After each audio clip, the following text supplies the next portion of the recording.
Hi, and welcome to my new and first podcast, The Missing Church. My name is Dario, and I'm super excited that you're here with me to start this journey of observation and collection of spiritual thoughts and beliefs of people from all different walks of life. For years now, I've been feeling an equal amount of curiosity and calling to address the commonly overlooked chasm between the churchgoer lifestyle and those who live in apostasy, leaving faith and religious beliefs behind for one reason or many, which has seemingly left us in an immeasurable gray area. We live in a world today of instant gratification that's not too far departed from an era in this country of commonplace traditions within families and communities. So, where do we stand now? Do you still believe in God after not being made to go to church by your parents? Are we just tolerating grandma's biblical influences and blessings as we walk out the door? Or is there still a voice inside of you that knows there's a creator, a provider? Maybe it's the same voice that knows right from wrong, no matter how much you try and hide it. Are we afraid of admitting that we believe in God today? Are we afraid of even just talking about God because of the perceived accountability that tends to go with it? Or, if you don't believe in God, how do you ponder the miracle of life and the infinitesimal chances of our existence and consciousness? The odds that we just mutated from nothing over time on a planet that was perfectly positioned with variables and ranges that could be perceived as fail-safes factored in to be habitable for countless generations and lifetimes. At some point, I think we all have to ask ourselves, is it really easier to believe that we could flip a coin and have it land on heads 10 octillion times in a row? Or is it just easier to accept the suggestion of design? I was collectively inspired by experiences and friends to start this podcast, most recently by a friend who calls me Father Dario, because my function in her life is to be a good influence. My family has also been joking for years that I should become a pastor after every inspired grace that I gave at the table. Eventually, jokes start to feel like a sincere suggestion. However, I am not qualified to be a pastor by any stretch, nor am I an expert in biblical history, religions, spirituality, or theology. I just have questions, and I bet you do too. So let's ask those questions. Let me know what yours are. I'd love to know. Maybe we could address it on the show. I'm what I call a dark Christian, with my own struggles in my walk of faith. Not so much with my beliefs or feelings, but being open and honest about them with my fellow churchgoers, as well as those who have challenged my choice of trying to lead a more wholesome life led by this moral compass we call Christianity. Since I was about 16 years old, I really struggled to find a church that I really fit into. I quickly fell into a cycle of finding a church, sitting in the shadows, hoping no one would notice me, start a conversation and allow for me to be found out, only to end up having to leave that church and find another. I was afraid that they, either congregates or pastoral staff, would find out that I did not believe everything that they believed. And it wasn't just the small things that I was afraid that they'd discover about my lifestyle, like swearing, premarital sex, getting intoxicated.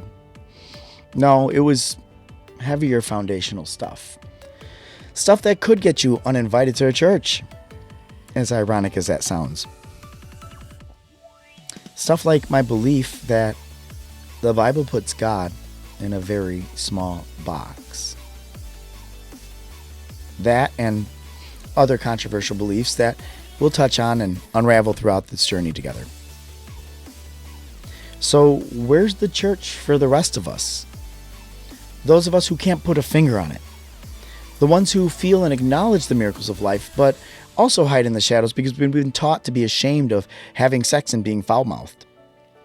The ones who don't want to be goody two-shoes, but respect that there's a greater conscience out there that we should show gratitude towards regularly. And also not kill people and steal and other bad stuff like that. Merriam-Webster's second definition of church is an organized body of religious believers. The first being a building of public worship and especially Christian worshiping. Well, if COVID taught us anything, is that we don't necessarily need buildings to congregate anymore, right? So let's go with the second definition and utilize the tools that we do have today to spread light, wisdom, and love. Let's explore that gray area together and maybe make something of it.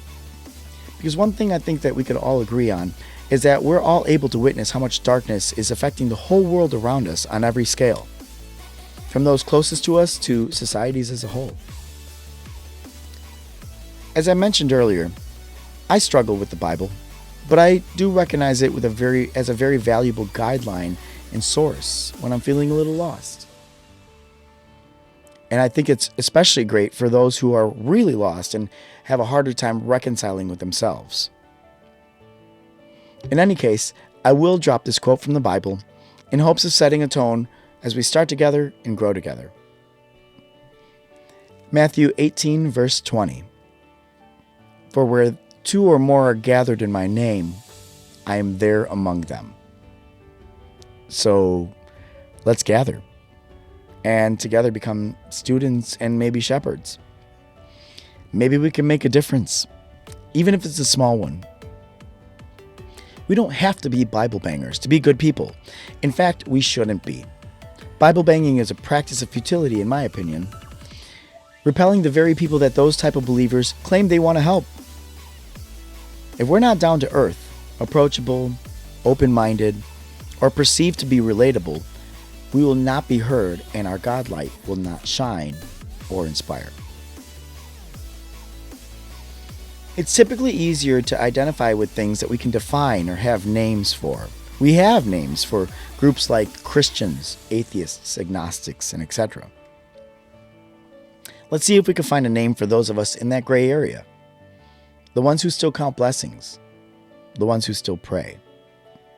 The ones who still thank God, or the universe, if you will, and try to be better and inspire others to be better without lying to ourselves about who we really are. Early on, I'll be interviewing and conversing with mostly people that are already in my life, but as the podcast grows, I hope to be able to include others of influence and experience. My ideal guest would be Dr. Jordan Peterson, but I think that I'd also be terrified to open this can of worms with him. In any case, thank you for tuning in today, and welcome to The Missing Church. Please hit that like button, and don't forget to subscribe so that you're notified when we drop our next episodes. I'm really excited to start this journey with you. Have a blessed day.